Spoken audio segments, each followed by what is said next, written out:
but this summit has been going for 10 years, and it's been growing for 10 years. And Julia's going to share a little slideshow of just some pictures throughout the years. And at the end, we're going to invite folks in the room and on Zoom to share any reflections they've had in this space or any things that they've seen really evolve in the past 10 years.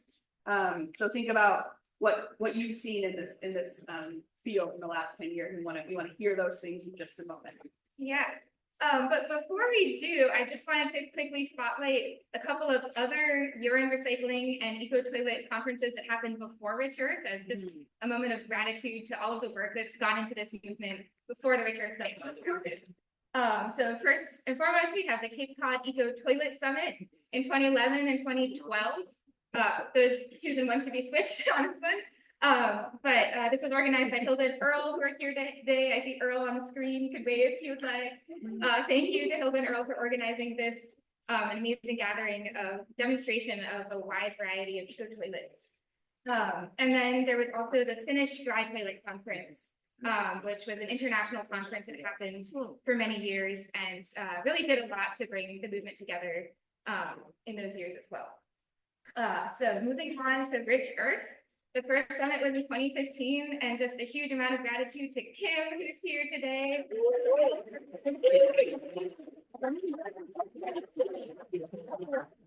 And also to Abe and to everyone who joined this early summit to help kind of generate the seeds, plant the seeds that grew to become what the summit is today. Then in 2016, the event grew, and actually, I should mention, in 2015, the Rich Earth Summit was hosted in Kim's house, so it's really come far away from which we thought about for this year. We didn't want to impose. So it's really grown from a grassroots gathering to in 2016, a larger group of folks came together. Here's a few photos from the 2016 year.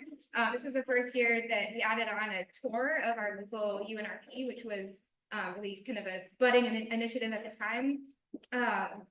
Also did some kind of future planning. You could see that massive wall of sticky notes of kind of mapping out the world of what it would take to make urine reclamation grow. Then in 2017, the summit was hosted at our research center.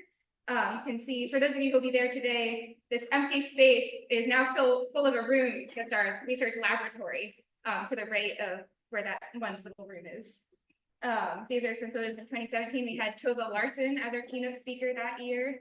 And many other presenters from across the country and around the world. And for those on Zoom, if you see yourself in these photos or if you have memories from these conferences, feel free to put in the chat what years you were there and any memories you have about it. Then in 2018, here's our conference group photo again. Some more snapshots from our 2018 year. We had a very valiant demonstration of the peace style at the summit. I'm good about this. Also Toilets for People, and Sean Schaffner was there, and Nancy Love. There's Earl. And then in 2019, we collaborated with the University of Michigan to host it at UM. So that enabled us to engage with some more Michigan folks. And we had Aurea from AVOG come in person. Also checked out the urine-based living installation at UM that year. And then 2020 to 2022, we moved online, which is when many of you probably started being able to come to the summit. It was just so amazing to get to experience bringing the world of urine recycling together in this new virtual way. So we've been happy to be able to continue that ever since. Last year was our first hybrid summit. So that was our first time coordinating, having both folks come in person and virtually. And this year is 2024.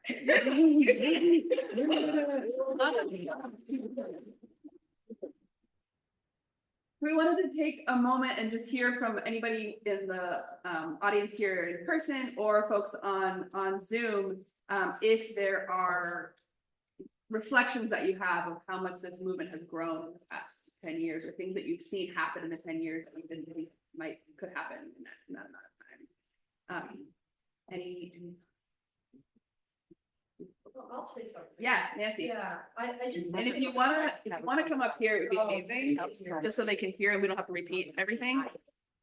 To get close enough to that, mic. That's the mic. Okay. Yeah. I was just gonna say, I appreciate the summit, I think aligns with a lot of the research and implementation efforts because the summit kind of builds and helps those who are trying to get support and resources for those research and implementation efforts to show that there's a global, context, that there are a lot of people involved, and it's served as a launching point for a lot of things we'll see at the summit this year in terms of other activities. So thank you I know I don't even know how hard it is, but I know you put a lot of time into this. And so I really appreciate, and I just get to come and hang out at Kim's house and have fun. So thank you. Yeah, I think that's a great, something that Nancy said was how many connections have happened at the summit. We were trying to track it at one point of like, we started this collaboration or we started this business from what we learned at the summit, but we've heard that a number of times, which has been really, really exciting to hear. Anything else from the chat or from folks in person? Thank you, Nancy. Cool. And then, so we started with what was happening before our summit started, and then we want to end with. On our summit website, you'll find a related events page that flags other global or conferences around the world that are happening on the theme of ecological sanitation and source separation. So you can go there to check them out, but also spotlight them here. And if you would, but before I do, we have a map of where summit participants have zoomed in from since we've gone global. So just wanted to share our enthusiasm for all the different places around the world we get to have represented at the summit. So for related events, if you're not already connected with Susanna, we encourage you to join their member list. They had their annual meeting this year with a lot of fascinating presentations, especially about climate resilient sanitation solutions. Over in Australia, hosted by our colleagues at NICE, the Nutrients in a Circular Economy program. They have a circular economy conference that includes a lot of focus on urine diversion systems. Abe got to go in person last year, so it was exciting to hear from him, some updates from them over in Australia working on urine recycling. There's the IWA Nutrient Removal and Recovery Specialist Conference that's happening just after this conference. So I know some folks are perhaps joining virtually that might have wanted to come in person here, but are making the valiant trek to Australia for that. And then also coming up is World Toilet Day, and there are many local events happening around the world on November 14th. So we encourage you to look up events happening near you. And then more locally, and also I think available online, but also in New York City, is the Urban Soil Symposium. And then the 7th IWA Conference on Eco-Technologies for Wastewater Treatment is coming up this June in Sweden. So you can follow links to learn more about these all on our summit website. And if you have a related event on the theme of ecological sanitation or source separation or urine recycling, we would love to hear about it and add it to our events page so we can all stay more connected and hear about what our interesting events are coming up. So let us know. Thank you. 10 years.